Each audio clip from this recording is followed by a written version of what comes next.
School-based feeding program sa Mangaldan Central School tuloy pa rin kahit may bagyong Paulo. Silipin sa report.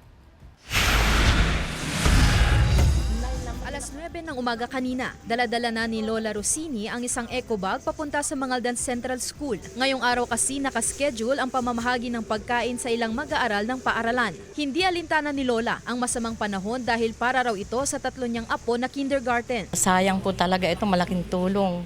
Ay lalo na po dun sa mga apo ko na talagang indigent naman po talaga. Sa mahigit 2,000 mag-aaral ng Mangaldan Central School, humigit kumulang 500 dito ay kulang sa timbang. Sila ang tinututukan sa school-based feeding program. At dahil maulan dahil sa epekto ng bagyong Paulo, tuloy pa rin ang programa. Ayon sa school nurse, mabilis na naubos ang ipinamahaging food supply dahil maagang nagsidatingan ang mga magulang habang hindi pa gaanong malakas ang ulan. Nagdagsaan po kasi dahil may paparating na bagyo.